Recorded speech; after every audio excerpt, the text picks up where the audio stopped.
18 वर्ष से ऊपर का मतदाता सूची में नाम होना चाहिए, तो ये संख्या होनी चाहिए 16 करोड़। और मतदाता सूची में एसआईआर के बाद जो मतदाता सूची में नाम आए हैं वो कितने आए हैं? 12 करोड़।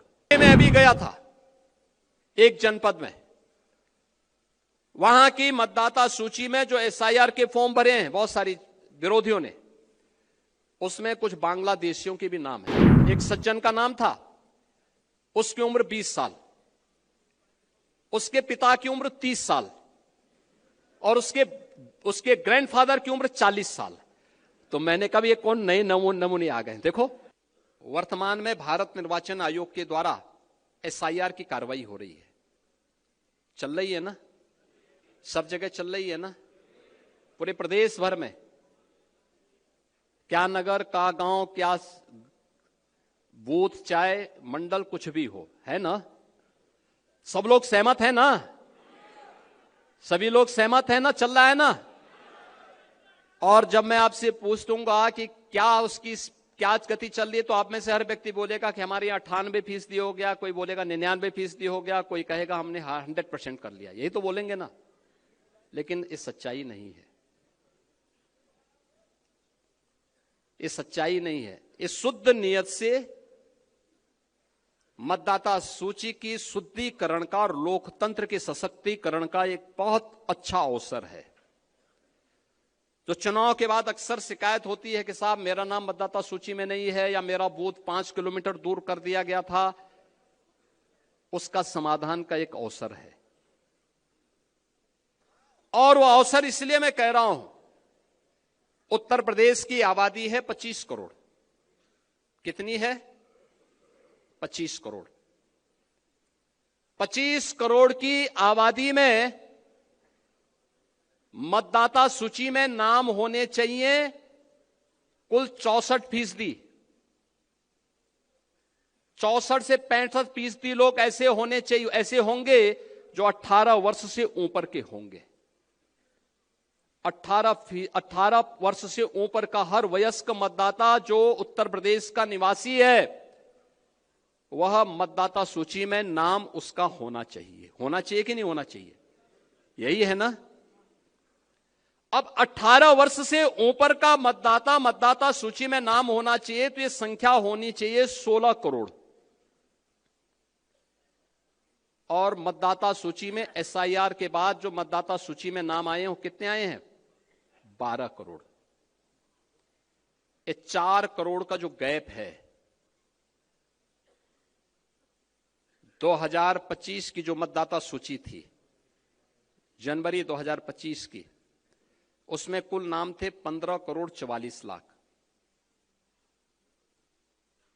कितने थे? 15 करोड़ 44 लाख। 1 जनवरी 2026 को जो भी युवा 18 वर्ष का होगा वह मतदाता बनने का हकदार होगा।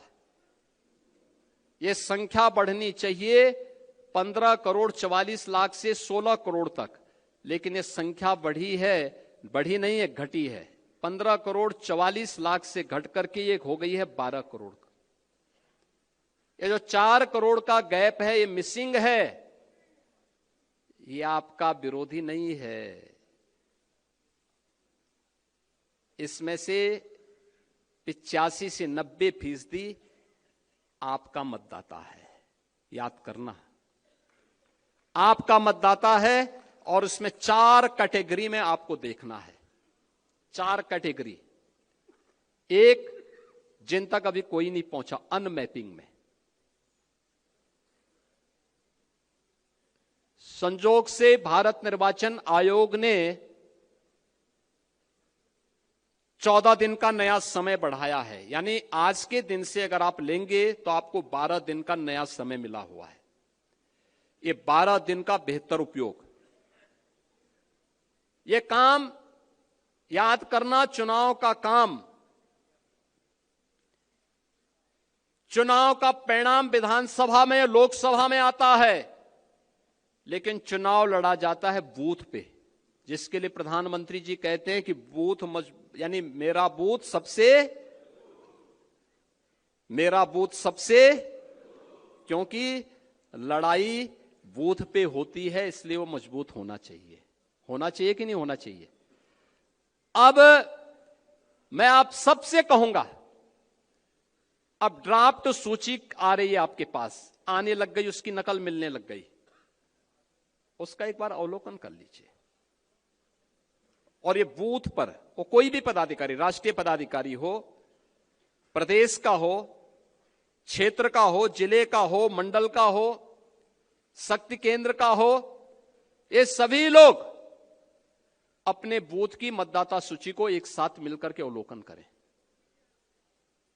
एक बूथ पे बहुत होंगे, 250 से लेकर 250 तक घर होंगे। आसानी से वहां का कार्यकर्ता ये देख सकता है कि कौन छूटा है, कौन फर्जी है, कौन मृतक है, कौन शिफ्टेड है और कौन यहां से जा चुका है। ये सब कुछ जानकारी ले सकते हैं। 4 कॉलम आपको मिलेंगे इसमें, एक अनलैपिंग का, एक मृतक का, एक अनुपस्थित यानी एब्सेंट का और एक शिफ्टेड का। कौन शिफ्टिंग कौन शिफ्ट हो चुका है, इसकी भी सूची होगी। उन नामों को अवलोकन कर लीजिए।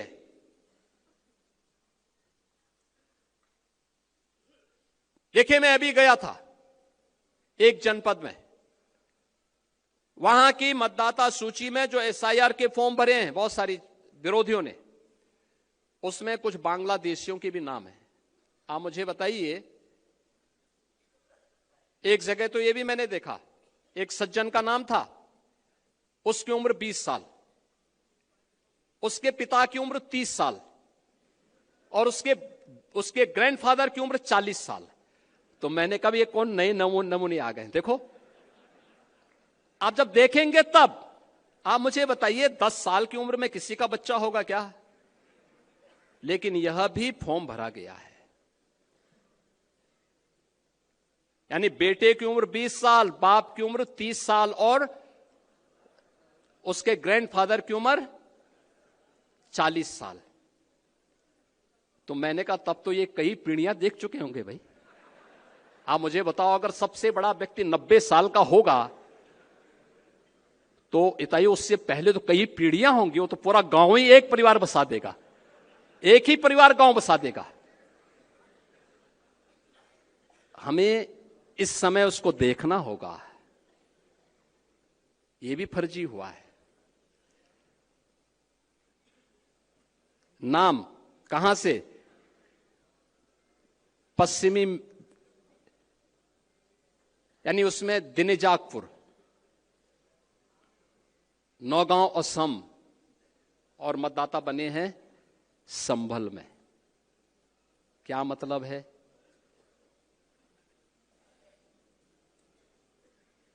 ये अवसर है इस सब फर्जी नाम के लिए आपत्ति करना।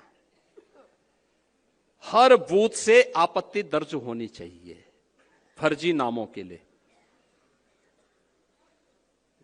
जो छूट गए हैं एसआईआर के लिए 12 दिन का समय अभी बाकी है। जो नए नाम भरने हैं उसके लिए भी आपके पास समय है। जिनके नाम काटने हैं उनके लिए समय है। और इस समय उन फटाफट भरवाइए, आपत्ति करिए।